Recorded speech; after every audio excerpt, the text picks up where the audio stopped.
सब का जहर निकाला। टुकटुकपुरी गांव में काका और संजीव नाम के दो दोस्त हुआ करते थे। काका बहुत लालची इंसान था, लेकिन संजू बहुत ही दयालु था।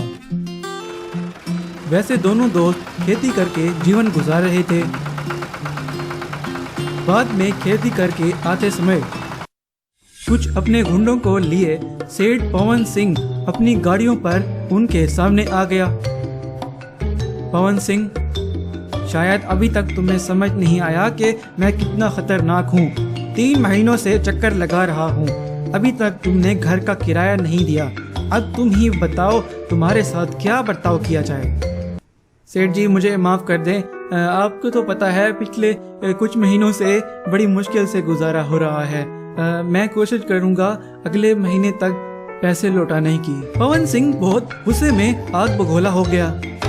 लगता है तुम ऐसे नहीं मानोगे। देख क्या रहे हो, इसके बूढ़े बाप को बंदी बनाना पड़ेगा, फिर देखते हैं ये पैसे देता है या नहीं। चलो। पवन सिंह अपने गुंडों के साथ संजू के घर जाकर, पवन सिंह, अब ये तुम्हारा बूढ़ा बाप हमारे कब्जे में होगा जब तक पैसे नहीं दोगे। और संजू के पिता को बंदी बनाकर ले जाते हैं और संजू उस पवन सिंह का कुछ नहीं कर सका। फिर उसका दोस्त काका संजू से, अरे यार परेशान क्यों होते हो, मैं किस लिए हूँ, जल्द ही कुछ न कुछ करके इसके मुंह पर पैसे मारते हैं। जब दूसरे दिन वो खेत पर गए तो काका तो खेती करने में मगन था, लेकिन इधर संजू एक पेड़ के नीचे बहुत परेशान बैठा था कि अचानक वहाँ पर एक बगीचे से 2 मुंडी वाली सांप बाहर निकली। तो संजू डर कर खड़ा हो गया। तब सांप, संजू बेटा, तुम्हें डरने की कोई जरूरत नहीं, मैं तुम्हें नुकसान नहीं पहुंचाऊंगी, मुझे सब पता है तुम्हारे बारे में। तो फौरन उसने मुंह से सोने के सिक्के निकाले।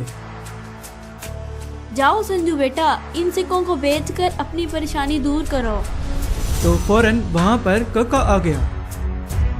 हे माता नागमणि, तुमने संजू की परेशानी तो दूर की है, पर मेरी परेशानी का क्या होगा। लेकिन नागमणि बिना कुछ कहे बगीचे के अंदर चली गई। तो काका को बहुत गुस्सा आ गया। इस सांप ने मुझसे पंगा लिया है, बहुत बड़ी गलती की है। अब सारा सच सेठ को बताकर मिलके इस सांप को मारकर हीरे लेकर ही दम लूंगा। तो वहीं संजू, गुस्सा मत करो मेरे दोस्त, हो सकता है जब उसका दिल करे वो तुम्हारी भी मदद कर दे। अच्छा चलो सेठ जी को पैसे देकर आते हैं। बाद में जब संजू और काका पवन सिंह के पास पहुंचे तो संजू ने उसे पैसे दिए।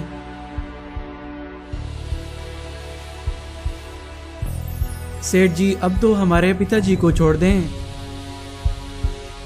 तो संजू अपने पिता को लेकर चला गया। संजू के जाने के बाद काका ने सारा सच सेठ को बता दिया। बाद में पवन सिंह अपने गुंडों को साथ लेकर काका के साथ वहां पहुंच गया। फिर उस सांप को बुलाने लगे। हे माते नागमणि, देखो मैं तुम्हारे लिए बहुत सारी आहार सामग्री लेकर आया हूँ, देखो। फिर वो सांप बाहर आई तो पवन सिंह, हे माते नागमणि, मुझे बहुत सारा पैसा दे दो, मैं बहुत मुश्किल में हूँ, बहुत बीमार हूँ, छोटे छोटे बच्चे हैं मेरे। तो उस सांप ने कुछ भी नहीं दिया। तो पवन सिंह गुस्से से आग बगोला हो गया। फिर पवन सिंह, बस बहुत हो गया, मैंने तुम्हारे साथ बहुत नरमी कर ली है, और अपने गुंडों को आगे भेजता है। और फौरन सांप उन सबको डस लेती है, लेकिन काका को छोड़ देती है और बगीचे में चली जाती है। काका फौरन संजू को फोन लगाता है। बाद में संजू जब आता है तो काका सारी बात संजू को बताता है। तो संजू, माता नागमणि करके आवाज लगाता है। फिर वो सांप बाहर आती है।